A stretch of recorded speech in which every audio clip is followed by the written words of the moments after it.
Yo, boys, I think we got a difficult conversation ahead of us with today's video. We're talking about 5 tier 4s that I think missed, aka were undercooked, aka need a second look, a second pass, perhaps buffs, but of course Jean Grey is not one of them. Now, this is a pretty difficult topic, but it is one that I think gets kicked around a lot by players, and it's one that I'm going to try and wade into the pool of, despite not having all of these characters at tier 4. So I'll try to explain my thinking, but this is, in a way, a speculative video based on my knowledge in the game, based on what I've seen from players, and based on what I think the player expectations are for tier 4s. Because tier 4 is basically the most polarizing thing we've ever seen in the game, right? Releasing tier 4s without having all characters tier 3 or transcended was already a massive ask from the players by the devs. And we've had to couple that with the just Gatling gun pace with which they've released tier 4s. They've been releasing more tier 4s than they've been releasing like tier 3s and transcendeds for some months. So it's pretty bananas, and it's bound to happen. It's bound to happen where they release a tier 4 and they're just not that good. We just saw Thanos getting buffed because he wasn't that good. So Thanos doesn't make this list, but that basically shows you how easy it is for the devs to have a misstep with a tier 4. So to kick off this list, we're actually going to talk about 2 tier 4s. We're going to talk about, at number 5, Captain America and Venom. Now, for Captain America, I don't have him at tier 4, but I feel like Captain America's issue is very similar to Venom's issue. Both of these characters have very high base stats. Both of these characters have enough damage to be good for PvE, and they have enough survivability to be good for PvP in different ways. However, neither of them truly shines as a combat type. And I think that they both suffer from the Jack of all trades, Master of none syndrome, in addition to suffering from too many combat types, right? The Carnages and the Hulks and the Namors and the Dr. Octopuses and the Moon Knights of the game essentially robbed Venom and Captain America of their shine. And if some of those tier 4s, maybe even just one of those tier 4s didn't exist, I'm sure these tier 4s would be much, much higher on people's lists. Now, don't get me wrong. I'm not saying that these characters are bad. I'm not saying Captain America or Venom are bad characters. I'm not saying they're bad investments or bad tier 4s. It's just that they feel like they don't shine enough because of these other characters, right? You could build Venom for PvP, but why not just build Carnage? You could build Captain America for PvE, but why not just build Dr. Octopus or even Namor or even Moon Knight, right? So you have these sorts of dilemmas faced as a player, and frankly, the players are going to choose the option or the route that's the least expensive and that gives them the most return, which is going to leave Venom and Captain America often not chosen. Now, one thing I can say for sure, I really like the fact that they changed Captain America's tier 3 skill with his new uniform when they introduced his tier 4. That was huge. However, I do still think Captain America deserved a little bit more of a push in the PvP direction to make him more of a hybrid hero. For Venom, I love his playstyle. I love how unique his tier 4 is, where he generates more charge for his tier 3 with the blobs. I absolutely love that ability. And I love popping off his tier 3 a lot because it's one of the coolest tier 3s in the game. But again, I feel like Venom, they kind of tried to split him 50-50. They did give him a lot of damage reduction and healing, which makes him relevant for PvP when you can pair him with Carnage and pair him with Agent Venom.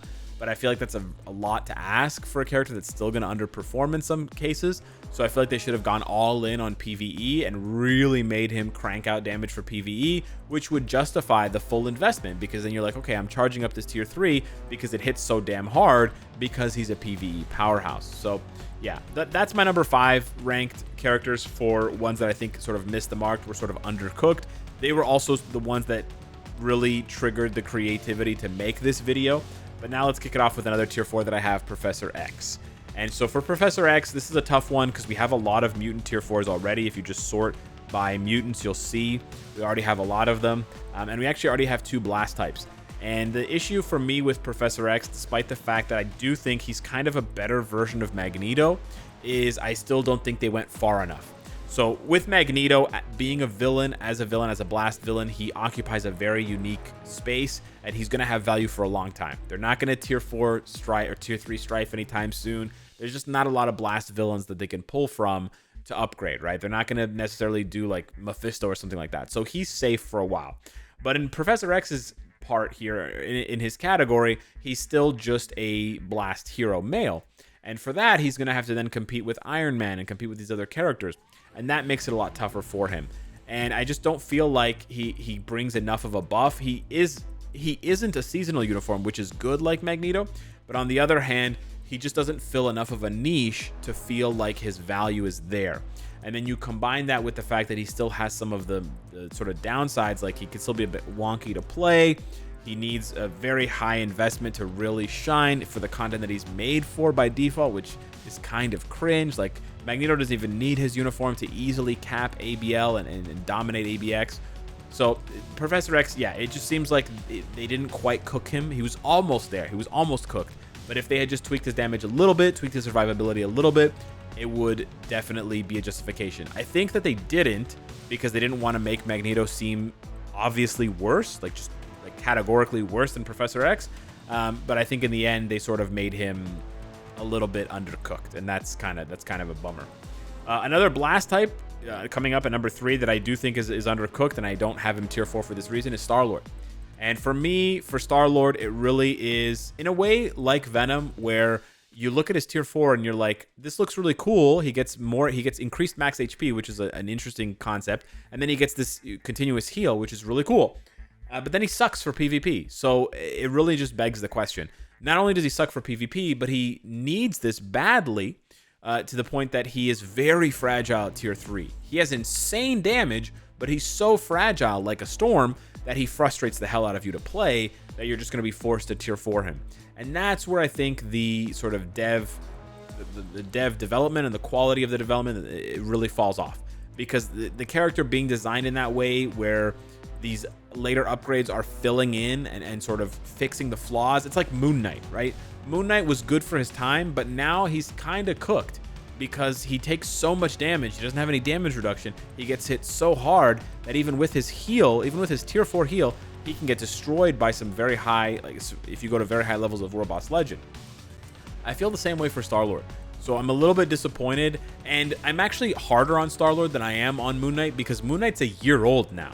So if they made mistakes at the onset of tier 4s, it's a little bit more understandable. But if you compare StarLord's survivability to Iron Man's, it's a joke. And that's bonkers, because Iron Man was the first tier 4. So the fact that StarLord a year later has worse survivability than Iron Man, maybe he does more damage, sure, but it's not that far off, right? So you're trading like 5% damage on Iron Man, you're losing 5% damage, but then you're gaining like 30% defense.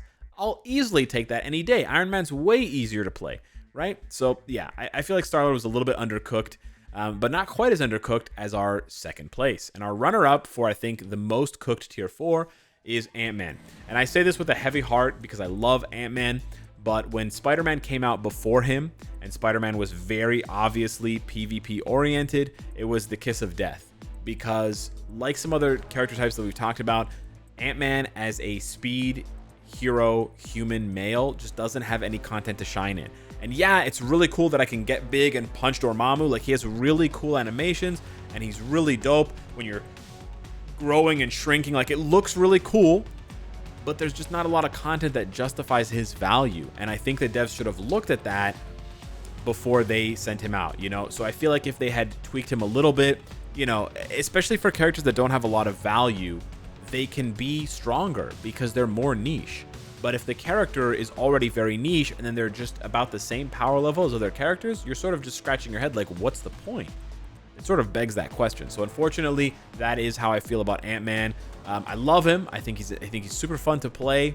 One of the most fun characters to play, but right now there's just not a lot of content for him to shine in. And I think they certainly could have gone the way of Cap or the way of Venom, where they made him a bit PvE and PvP. And they could have, you know, given him some abilities, because don't forget, he gets 87% guaranteed dodge with Elusive Hero. He used to be, back in the day, a PvP powerhouse. Ant-Man was the original, one of the original Jean counters, because she didn't have any ignore dodge and she couldn't hit him. And they basically just left that ability and ignored it and said, okay, we just forgot how we built you, bye. And it's just so stupid. It's so stupid. And they absolutely could have, if they had cooked him a little bit longer, they could have given him a PvP a VPAD skill, you know, a PvP iframe ignore skill, and he could have been legitimately a two-way character, and that would have been awesome. It would have justified the MCU stuff, and it wouldn't have made him seem like the sort of the yin to Spider-Man's yang, which is just a kind of cringe way of designing a character. So yeah, unfortunate timing for Ant-Man. Unfortunate to be saddled with the most popular, saddled against the most popular Marvel character in the universe. But hey, not as bad as number 1. Black Widow. Black Widow is what I call the advantageous design. Okay, she's number 1. I think she is the worst. I think she's one of the worst, if not the worst, tier 4s in the game. I know what you're thinking, Alex. She's so useful. You can use her in so many days of ABX. You can use her in so many days of ABL, and she has some PvP value. Absolutely, those things are true. However, she's barely holding on. She's actually not even the best for ABL anymore because Shadow Shell can. But literally, Black Widow is so bad for ABL and ABX that there are tier 3s who can compete with her, like Makari, Miss Marvel, Kamala Khan, and Shuri. How is it that a tier 4 is getting out DPS'd by those tier 3s? Well, I'll tell you why. Because the devs had no idea what they were doing when they designed her. They started with a PvP character. They're like, okay, we're going to give her tier 4 this insane dodge mechanic where she's just going to automatically evade hits for 7 seconds. That is such a cool idea. But then they were like, wait a minute. We're going to release Spider-Man down the line. We don't want Black Widow to be better than him. So we're going to make her just for PvE, but we're going to make her damage bad. And we're going to make it so she's basically useless without her tier 4. Okay, yeah, that makes sense. Except that it doesn't make any sense at all. So yeah, not a lot to say about Black Widow that I haven't already said. It's honestly unfortunate. I do think that in 6 months to a year, when they release an obvious upgrade for her in PvE, that everyone who has Black Widow will move her to PvP, and I think she will have a renaissance. I think she'll have a resurgence of value, and people will be like, wow, Black Widow is really fun for PvP, and she can pop off from time to time, yada yada. I absolutely think that's the case. Absolutely. And I think Commander did a fantastic job in his original review of Black Widow to highlight that her true game mode should have been PvP. The problem was that the devs just could not avoid. They were like licking their lips. They were like, we can force all the ABX and ABL players to tier 4 Black Widow. They just could not help themselves when they were staring at that profit, that profit margin. So yeah, Black Widow kind of got shafted.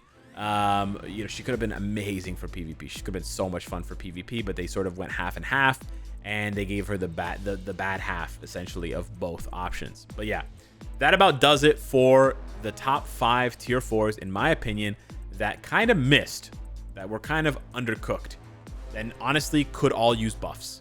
They could all use buffs, even small buffs, small reworks, I think would absolutely justify their investment as it stands right now. But yeah, hit me up in the comments down below. This is going to be a bit of a controversial one, so if you disagree with me, let me know down below in the comments. I'd love to hear from you. Thanks so much for watching. Smash the like button, and I'll see you in the next one. Take care.